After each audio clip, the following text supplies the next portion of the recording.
Hello everyone, welcome back to the Pro Bono Happy Hour. I'm David Lipscomb, Director of Strategic Communications for PBI. We have another great episode ahead, but before we get started, we want to let you know about a couple of things coming up. Mark your calendar for the first webinar in our Best of the 2016 PBI Annual Conference Series. On June 2nd at 12:30 p.m. Eastern Time, PBI, in conjunction with West Legal Ed Center, will host the webinar Integrating Pro Bono, CSR, and Charitable Giving. Increasingly, law firms and legal departments are taking a fresh look at how their pro bono activities can be integrated with or complement their charitable contribution practices and corporate social responsibility efforts. The webinar will examine successful practices for approaching, integrating, and managing these efforts. Visit www.probonoinst.org/webinars for information on how to register.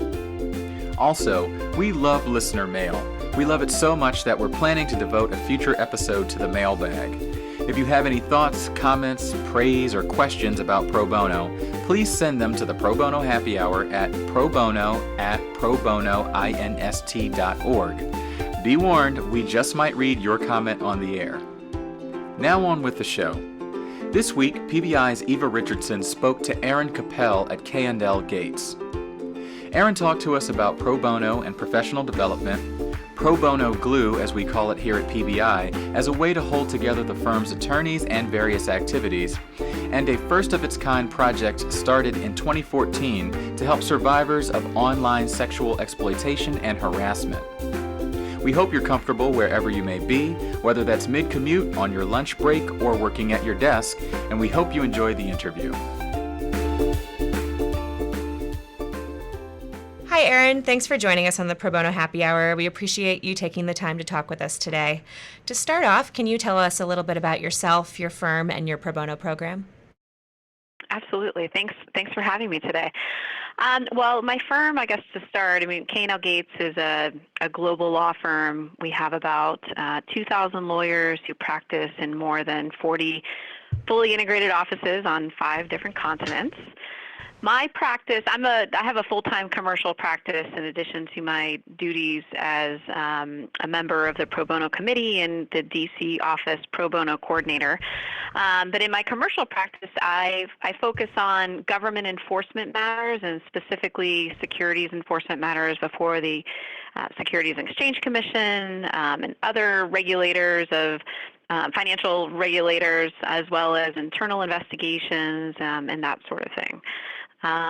And the pro bono structure at the firm, I would say we have I would call it decentralized. We have a pro bono program that's implemented through a pro bono committee and then also through pro bono coordinators in each office around the firm. So I'm a member of the pro bono committee. I believe there are 5 of us around the firm, and we're from different offices. Sort of our larger offices are represented mostly. And we are appointed by the management committee. We meet monthly, and we are charged with the overall coordination of the pro bono program. So more from a policy kind of overall firm perspective, facilitating inter-office work, leadership of pro bono. We also work to make sure that we've got, an active pro bono coordinator in each of the offices, and we'll discuss, fulfilling and appointing people when vacancies come in. My role as the coordinator of the DC office is a little bit more of an on-the-ground type role. So I'm the person here in DC who manages the pro bono work of the office. And so I coordinate opportunities. So I meet with others in the pro bono community here in DC, with legal service providers, with people from other law firms, to identify opportunities for people here, knowing the folks that I've got here in the office, trying to identify things that might fit best with our skill set here. And then I'm also involved in approving new pro bono matters that come in and generally increasing pro bono participation here in the DC office. And does the firm-wide committee meet regularly with the office pro bono coordinators? We do. We meet, I guess a couple of times a year. We just met, actually, we just had our firm retreat in Orlando this past month in April, and we had a session there where all of the partners who serve as pro bono coordinators in individual offices got together for a lunch, and we had a panel discussion and went through various, policy type things that were important for individual people to know, and also to share advice, and tips on how to manage, some of the things that come up in administering the pro bono program. So increasing participation, dealing with matter opening issues, that sort of thing. Right. And how long do people serve on the pro bono committee? On the pro bono committee, which is the firm-wide smaller group, there's no term limit. I have been a member for a couple of years, and some folks have been members for longer. The pro bono coordinators in the individual offices have terms of 3 years, but those terms can be renewed and often are, depending upon the person's preference. Great. So on a day-to-day basis, how do you generally spend your time? It sounds like you have a lot that you're taking on between your various roles as a member of the firm-wide pro bono committee and a pro bono coordinator with a full-time commercial practice as well. Yeah, absolutely. It is busy. I definitely, as I said, I'm a full-time commercial lawyer, and so I spend most of my time doing that, and then but carve out, I would say, a little time every day for matters related to, management of the pro bono activities here in the DC office. And then, a couple of times a week, and certainly on a monthly basis when we meet for the firm-wide pro bono committee. So I would say it kind of depends upon what's happening at the time. So every week I'm certainly approving new matters and talking to people about matters that have come in the door. And then because I have a litigation type focus practice, I've learned over the years to take advantage of the time when there's a little bit of a dip, right. a little downtime to then plan for some of the pro bono activities that we'll be doing here in the office, like coordinating a clinic or, kind of dealing with some of the things that would come with putting something like that together. And we use the phrase pro bono glue here to describe the many ways that pro bono can be used to kind of hold together large law firms and bridge divides between attorneys, which can result from having multiple offices all over or kind of having different practice groups that never see each other. And pro bono committees are one of these important elements of pro bono glue. But can you discuss how pro bono fits into your firm culture and how you see the effects of pro bono glue at K&L Gates? Absolutely.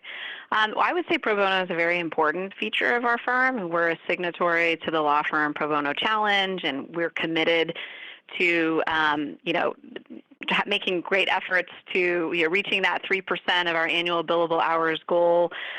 We recommend that attorneys set aside time every year. We recommend about 60 hours or so to pro bono and to community service. And so it's a very important part of our firm, and I think over the past few years we've made great strides in our pro bono work, and we've had double-digit growth, I think each of the last 4 years or so, despite some declining headcount. So I think that certainly shows that it's a big and increasing part of our culture here.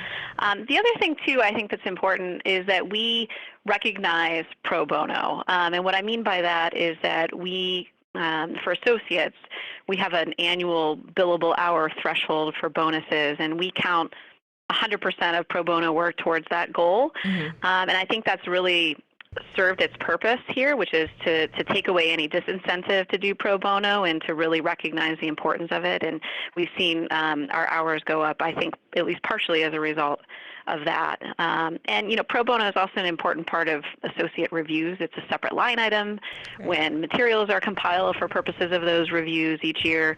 And so I think that sends a signal to people, in addition to, of course, the regular communications that we have with folks about opportunities and the importance of pro bono, that it's something that we really hope that they'll spend time on.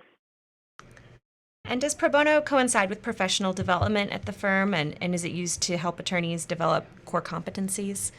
It absolutely is. Yeah, I work hand in hand with the professional development department and putting together programs that might sort of offer opportunities that would meet some of those competencies. We say over and over again to associates, how important pro bono can be, not just, generally as a part of your life as a lawyer, but also to build some of the skills that, may come later than we would like at a large law firm.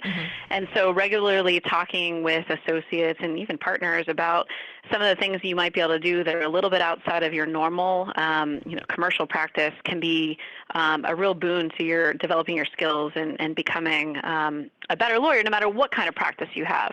And here in D.C., we struggle with that a little bit because a lot of our lawyers are regulatory lawyers. And so it sometimes can be a little bit of a challenge to show people why a certain, litigation-focused pro bono opportunity or something of the like would be beneficial to their practice. But there really are a lot of good ways to tie those opportunities into building your skills even as a regulatory lawyer. And you are also involved in attorney recruitment. Can you talk a bit about that role? I am, yes. I'm also, one of the other hats that I wear here is as one of the hiring partners in the DC office, and I spend a lot of time interviewing students and working with summer associates and helping to manage that program as well. It's nice that I wear that dual hat because I can talk a lot about the details of our program and, offer people information about the kinds of pro bono work that we do.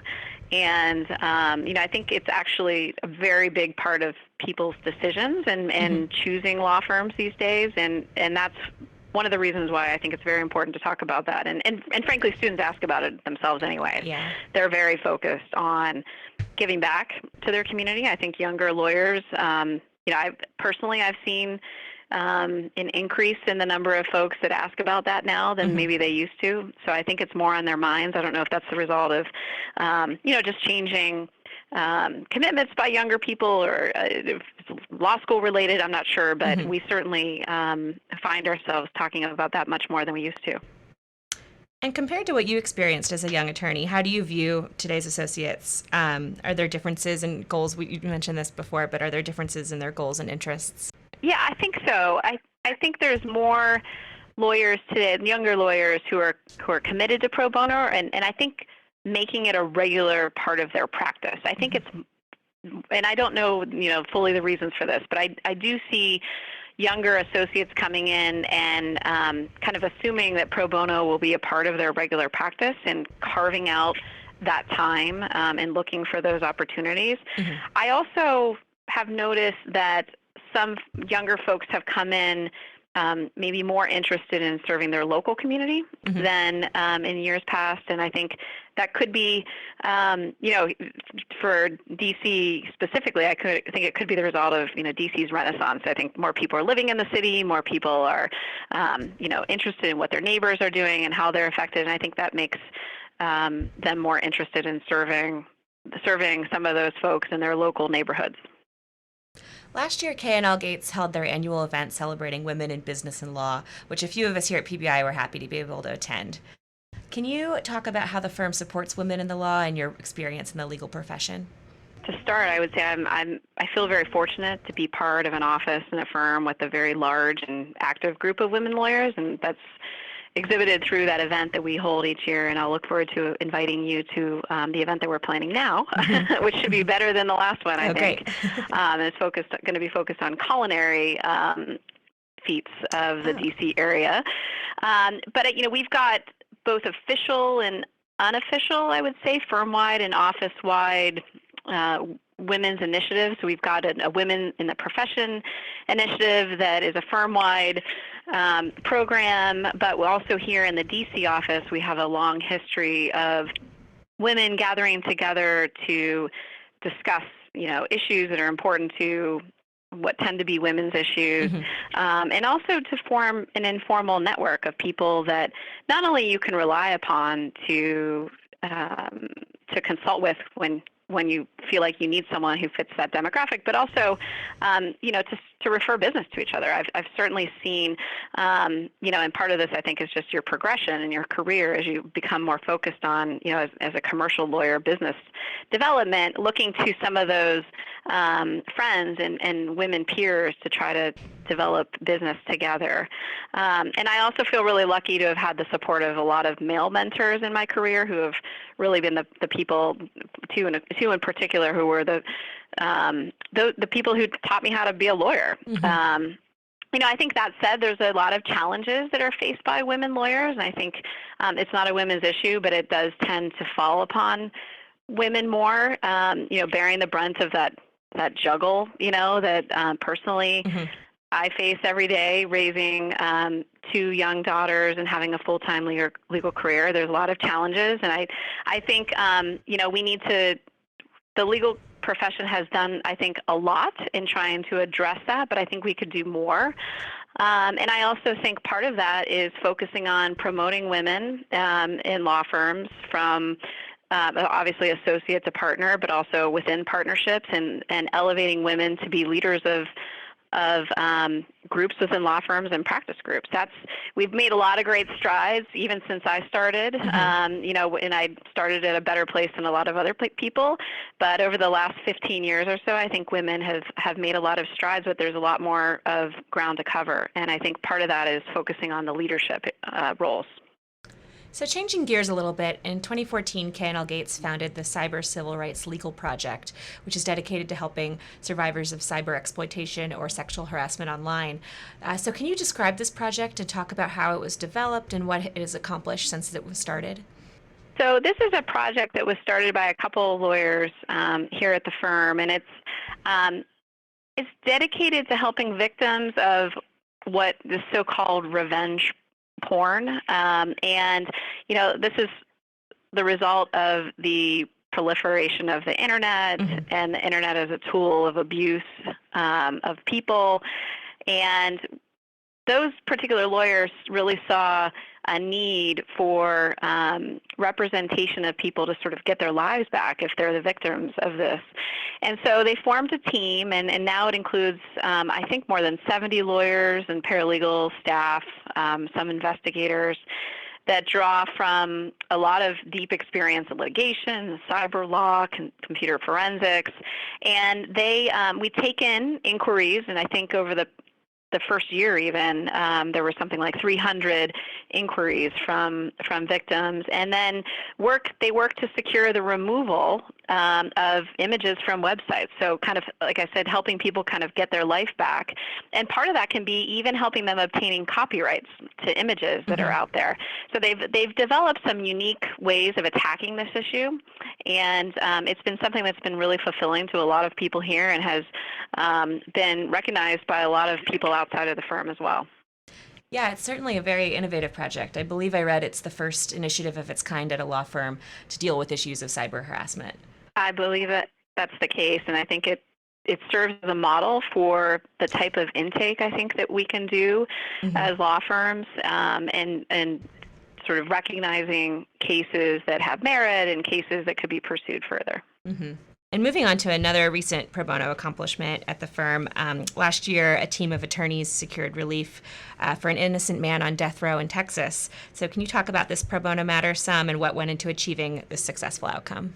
So we represented a gentleman whose name is Alfred Brown. He was accused of shooting and killing a Houston police officer and a convenience store clerk during a robbery back in 2003.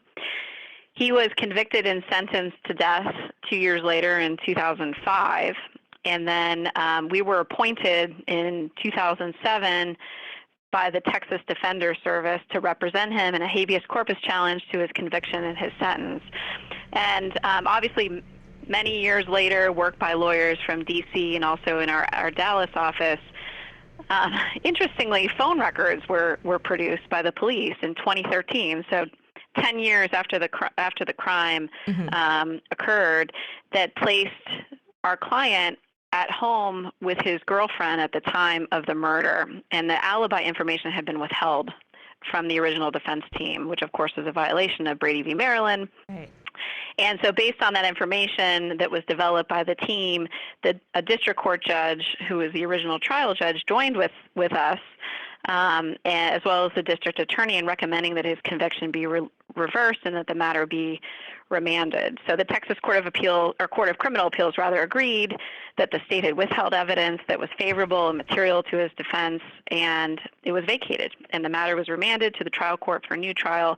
But the Harris County District Attorney knew that this was, had a case. It was a case without merit, and announced that they wouldn't retry him. And so he was freed after 12 years of incarceration. I think it was 10 years on death row. And obviously, for those folks that worked on this case for many, many years, it was incredibly satisfying to be able to help someone in that way. And that's been recognized by the Texas Defender Service, who awarded our D.C. administrative partner, Dave Case, the Light of Justice in Action Award this past year in 2015 for his efforts. And I know that he was honored by that award, and we were honored as well to be recognized. Mm-hmm.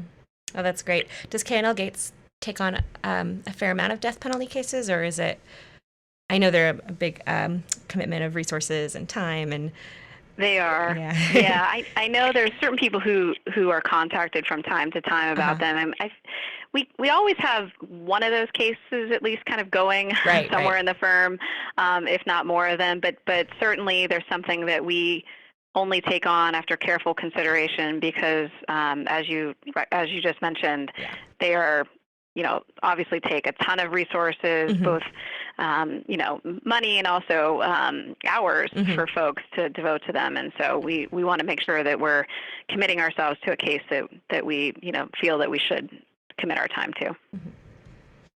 Are there any other recent pro bono victories that you want to mention? Yeah, I think there's a couple others that are standouts. I mean, we've been starting to, as a lot of law firms, partner with corporate clients to do pro bono work, and we've got a couple of great examples of that. Oh, great! Recently, we've done some wills clinics with MetLife and Duke Energy. We've partnered with J.P. Morgan Chase and the International Refugee Assistance Project to assist Iraqi refugees and resettlement efforts. And then some of our policy work, which of course is at the crossroads of law and policy, is worth mentioning too. We've done a lot of work advocating for increased funding for USAID, their global health program, and the development assistance program. And those efforts have resulted in many millions of dollars of funding increases for these programs. And I think in 2015, our work resulted in a $50 million increase for the Global Health Program and a more than $250 million increase for the Development Assistance Program. So that's a huge priority for many folks here in our DC office.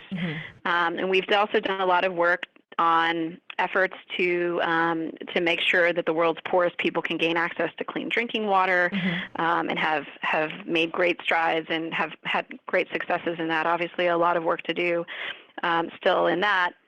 And I think the other things to mention really are things where we've been working to try to leverage this global platform that we have here. And a couple of good examples of that are our recent work with the International Senior Lawyers Program.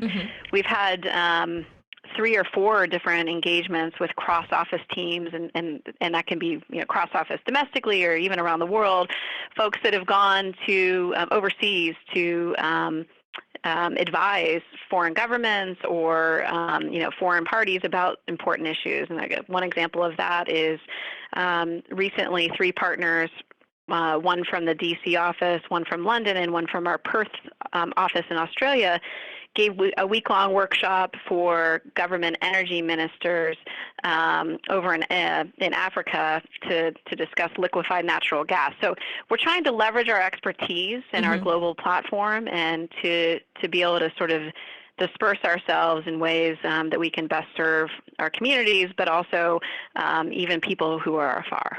What are some examples of pro bono matters that you've personally been involved in that have been particularly meaningful to you? Yeah, that's a great question. I would say one of the recent ones that was particularly meaningful to me and quite satisfying, it was working with a juvenile client. It was a referral from Kids in Need of Defense, which is such a great organization that a lot of us are familiar with. And working with this young man who came from El Salvador without his parents, so unaccompanied. He had been threatened by gangs and by his mother's boyfriend with a sword and all kinds of terrible things. And he made his way to the United States and we were able to help him secure special immigrant juvenile status, terminate his immigration removal proceedings, and then help him file his application for an adjustment of his status to lawful permanent resident. And I recently went with him to his interview with a very kind USCIS officer, and it was a really moving experience. I mean, a lot of pro bono matters obviously are, but for me, that in particular, it reminded me of what it meant to be an American. I'm hopeful for his case. We still haven't received final word yet, but just listening to the conversation between the two of them and the things that the officer was saying to him and trying to make him understand as a young person, kind of trying to find his way in this country. I just found that to be very, very satisfying to be able to help him do that. Oh, absolutely. And to wrap things up, what's on the pro bono horizon, either for you individually or for the firm as a whole? Yeah, I mean, I think there's a lot of things. As a firm, we do such a diverse, we have a diverse portfolio of pro bono work.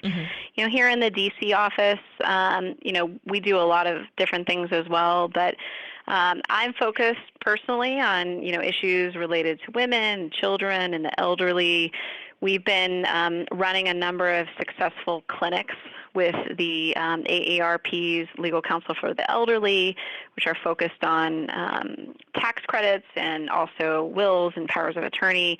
So I think we're going to be continuing to do our work in that regard. And then, I think also, as I mentioned before, just looking for ways to leverage this amazing global platform that we have. We've got lawyers all around the world who are eager to help, and it's just a matter, I think, sometimes of figuring out ways to harness that power that we have and that expertise that we have. And so I think, speaking from more of a firm-wide perspective, I think we're always looking for opportunities to utilize those resources. Well, Erin, I appreciate you taking the time to speak with me today. Thank you so much for telling us about your firm's pro bono program and what's on the agenda for K&L Gates. Thanks very much. It was great to be included. Thanks again for listening to our interview with Erin Koeppel at K&L Gates. We thank Erin for spending some time with us to share the great work that her firm is doing. To listen to more podcasts in this series or learn about additional pro bono resources, visit www.probonoinst.org/podcast. If you're interested in having your firm featured on the Pro Bono Happy Hour, please email us at probono@probonoinst.org. Also, don't forget to follow us on social media to get the latest information from PBI. On Twitter, we are @probonoinst. Search for Pro Bono Institute on both Facebook and LinkedIn to connect to our pages. Also visit youtube.com/Pro Bono Institute to check out our latest videos, including episodes of the Pro Bono Happy Hour. That's all for this episode. Thanks for joining us, and we'll see you next time on the Pro Bono Happy Hour.